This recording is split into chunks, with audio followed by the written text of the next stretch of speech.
Welcome to Percolating Perspective, the podcast that celebrates, revitalizes, and spit shines the American culture and the Western way of life over a steaming, black, delicious cup of coffee. One of my favorite things about life, probably for sure in the top 5 favorite things about life, is coffee. Today on Percolating Perspective, we're going to take a few minutes and talk about 9/11, the aftermath of it. Today is the anniversary of 9/12, the day after 9/11, and I think it is no more appropriate than to discuss 9/11 on the anniversary. You cannot talk about America and American culture without discussing 9/11 on the anniversary. With that, we'll get into it. I'm your host, Gordon Michael Porter. Please like, subscribe, and hit the notification bell. Leave us a 5-star review, and consider becoming a paid subscriber at patreon.com. Also, check us out on Facebook and Instagram at Percolating Perspective. Now, today's drip of the day, I'm straying a little bit from my normal course. We're going to talk about a flavored coffee. This, again, comes from Hemisphere Coffee Roasters. I'm having a love affair with Hemisphere Coffee Roasters. They are just an incredible company, incredible coffee, delicious coffee.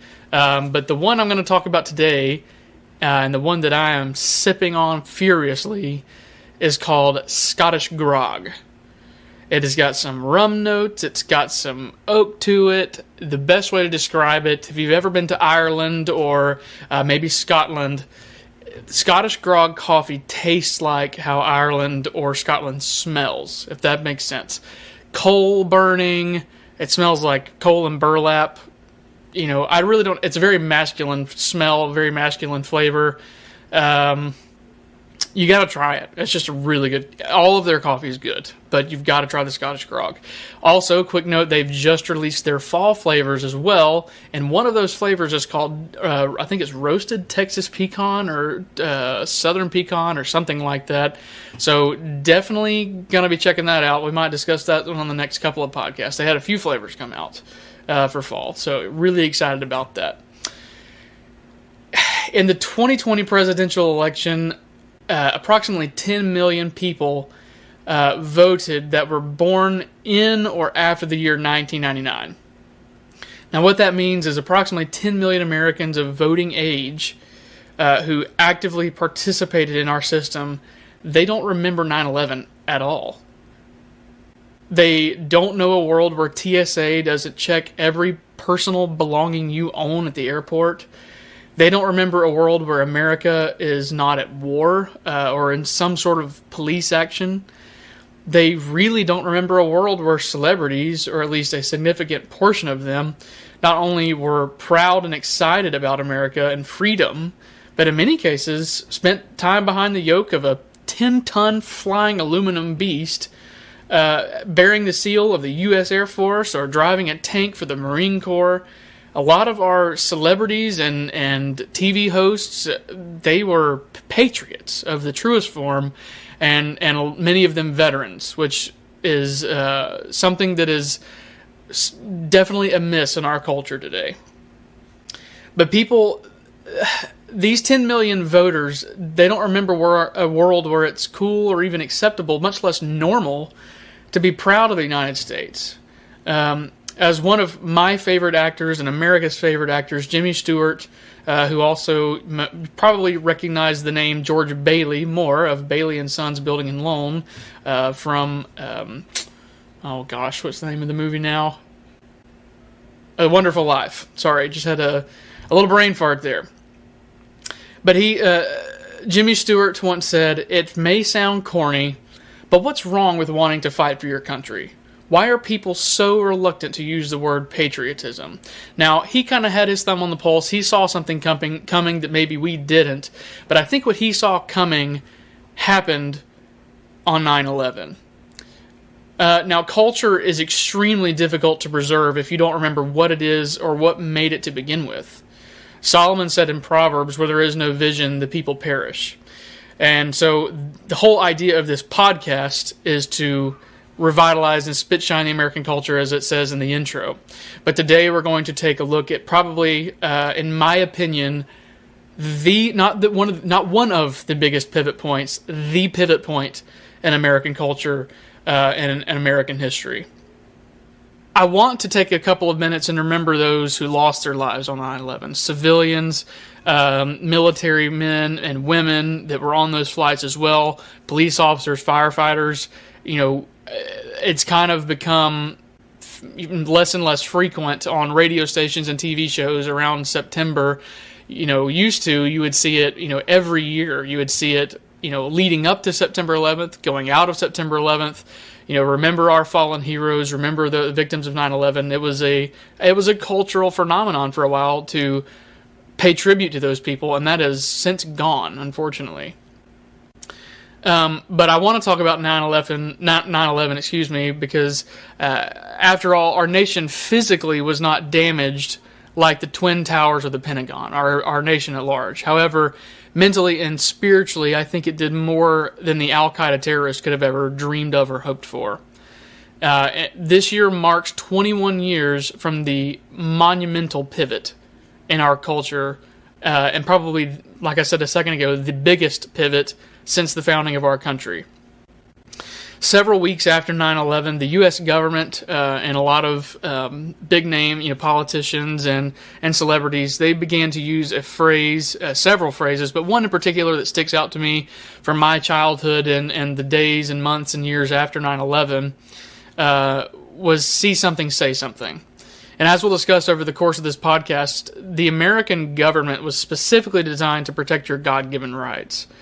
In the later part of 2001, when we started hearing the catchphrase, "see something, say something," that was implying that the people should always be on the watch to make sure our neighbors weren't plotting another attack. And, the government's job is to protect your God-given rights. That is, their sole purpose is to protect your God-given rights.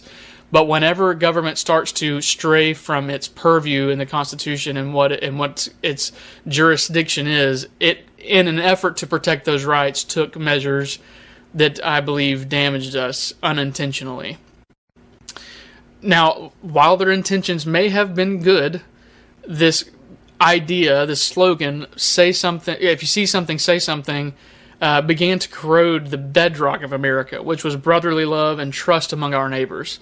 I remember seeing stickers on the gas pumps that said, "if you see something, say something." And that really went away. I don't even think it went away until 2012, 2013, maybe 2014. It was deep. It was a movement. See something, say something. In hindsight, it wasn't our neighbors that committed this heinous act of actual bigotry and religious superiority on 9/11. It wasn't our neighbors that did this, and yet we began to change our mindset to watch our neighbors in an effort to help control that. In a pre-9/11 world, before the Patriot Act, before See Something, Say Something, while we as Americans may not have gotten along all the time, we always knew and believed that our neighbors loved our country as much as we did. While we may have disagreed, we knew that their hearts were in the right place. See Something, Say Something was so dangerous because it immediately made us a nation that began to question each other's motives. It began to make people wonder if maybe my neighbor, who I disagree with, actually is wanting to see our nation collapse. After all, as we like to say, that's what their bad ideas would lead to. And while that may be right, that never crossed our mind, at least that I remember. I ask you, whether you were alive or not, what changed on 9/11 or after 9/11? Were our neighbors really changed overnight? Were they suddenly threats? Were they suddenly terrorists? Did we suddenly just realize that our neighbors were single-handedly plotting the next terrorist attack? Of course not. That's obviously not true. What changed was our attitude. We quickly became cynical and untrusting of each other because we believed the best way to prevent tragedy was to become spiritual hermits and to always be watching for someone to do us harm. On an individual and personal level, we would consider this type of behavior paranoia. You see this oftentimes with our veterans and things that come back from war. They're always watching for a threat, and that's the way they were trained to be, is to always be diligent, always keep your head on a swivel. But what See Something, Say Something did after such an impactful and hurtful event as 9/11, as it put us in that same state of paranoia, although maybe not to the degree that we see with our veterans. As with any type of fear, though, the media of our day knows that paranoia will have the papers flying off the shelves, and it drives likes and subscribes through the roof. Paranoia and distrust, regardless of political ideology or whatever geographical region we call home in these 50 beautiful states, will only breed more hatred and more hurt and more confusion. America 21 years later is still in search of healing. Getting bin Laden felt great in 2012. In fact, I've got right here on my desk, I'm looking at it right now, I've got the newspaper, May 2nd of 2011, U.S. bin Laden dead. 2011 was 11 years ago. Nothing feels better after that. Nothing's changed. Bringing Al-Qaeda to its knees and bringing those who killed our neighbors and friends to justice was absolutely necessary. But we're still broken inside. How do we fix this? How do we get our hearts and minds right? How do we leave the paranoia and distrust of our neighbors behind that we have so quickly engrafted our culture with? Well, I have a couple of ideas that I'd like to submit to you, and I would like to challenge you to take these on, and not just this week. This is going to be an overarching theme of this podcast. And I would like for you to consider making it a theme of your life as an American. These things are things that we have lost. They are distrust and paranoia were not something that Americans were used to or even were familiar with before 9/11. But as with many tumultuous and traumatic events, things can change about people's personality on a dime, and America is no different, and our soul as a country is no different. On your own, though, as an individual, it's time to begin trusting those you disagree with. As Americans, our system is built on the concept of innocence until proven guilty. I would say you should keep that attitude with your neighbors. Don't automatically assume that their intention is to destroy our nation. Treat your neighbor as you would want to be treated, whether you agree with them politically or not, or religiously for that matter. As Christ said, love thy neighbor as thyself. As hard as it may be at times, try trusting first. Don't start from a place of distrust and grant the person trust as they say things you agree with. You'll find that you are much happier this way, and statistically, you are just as safe. According to the National Crime and Information Center, reports of missing or kidnapped children is down a whopping 40% since 1997, 25 years ago. That's amazing considering the population has increased 30% in that same time period. And what I don't mean to say here is that, you should trust your kids with any stranger that walks down the street, but my point in bringing up that statistic is we often say, well, the world's getting crazier, the world's getting more horrible, I can't trust my neighbor, I can't trust my fellow man because things are getting terrible.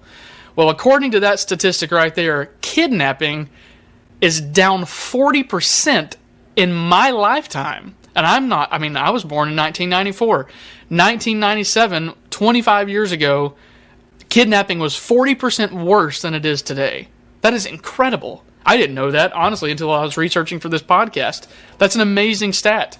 If you watch TV, you watch Facebook, and you're seeing news stories thrown in your face all the time, they're teaching you that it is not wise to trust people.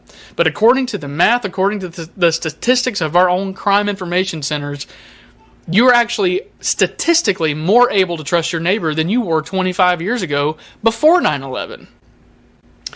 Now, I would also encourage you to make an intentional effort to talk to strangers. Now, we were all taught as kids, don't talk to strangers, don't take candy with needles sticking out of it, and that's not what I'm advocating for. What I'm advocating for is you as an adult make an intentional effort to talk to strangers. For example, the next time you're at the grocery store, just find something to compliment the person next to you on. Hey, I love that jacket. That's a great jacket. Where'd you get that? I'd love to visit the store that you got that and see if I can find one that's similar. A great way to do this with your family is take a road trip. But here's the key.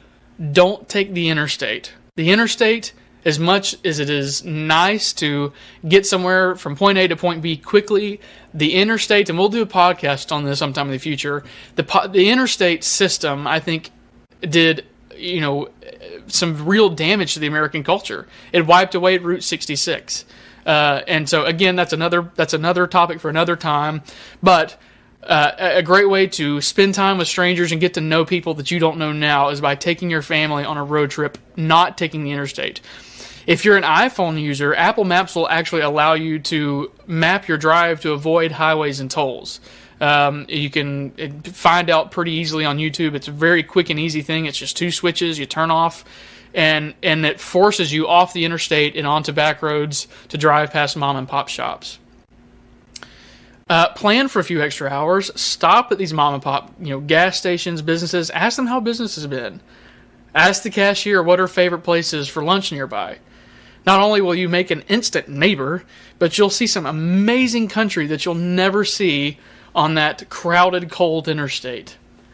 Another big piece of trusting your neighbor and not thinking that your neighbor that disagrees with you is trying to, blow up the Twin Towers is stop telling people who you voted for and stop asking people who they voted for. The voting booth has curtains and blinders for a reason. I remember as a kid, my dad would take me to go vote. He would, I think the earliest I remember going, I might have been 4 or 5, kindergarten. And he would take me with me, have me under his arm, and he would take me into the voting booth with him. He'd, snatch the curtain behind him, close the poll booth, and he made his decision, bubbled in those answers, and then it was critical that I didn't say a word. It was stressed that I was not to tell a soul about what I saw or what my father voted for. And the reason for that was it kept tensions down, and in the workplace, it kept tensions down in your community, in your church. There's no reason for anybody to know who you voted for, and there's no reason for you to ask. To get a little preachy here, it truly is nobody's business who you voted for, and it's not my business to know who you voted for. A thing that will go a long way of this is not posting on Facebook who you voted for. And as hard as it may be, and I'm preaching myself here, your political opinions don't do anybody any favors. And I've learned this the hard way. Nobody is changing the way they vote because they saw you voted for someone else. All it does is it breeds tension and it breeds heartache. Pre-9/11 America will come back, but it takes trust. It takes a conscious effort. And most importantly, it takes prayer. Pray for America. Pray for her soul. And I want to challenge you with this also. The next time you pray for America, don't mention any politician by name or any political party by name. Pray for your neighbor's well-being and safety, even if you disagree with them, even if you know for a fact they're a Democrat or a Republican or a NPA, a non-party affiliated. It doesn't matter who they are. If you disagree with them, pray for them, pray for their well-being and safety, pray for them because they're your neighbor. Love them as you would love yourself. It does not matter who they voted for. And it does not matter what they think about how big government should be or how much, you should tax Jeff Bezos or how much you should not tax Jeff Bezos. Don't worry about that. Love them for who they are. Have conversations about that if you want. But don't forget to pray for them. Pray for the country and trust them. Build a trusting relationship with somebody that you disagree with. And it will change the country. I promise you it will. That will change America. That is really probably our biggest flaw. And that comes directly from the see something, say something mindset of post 9/11.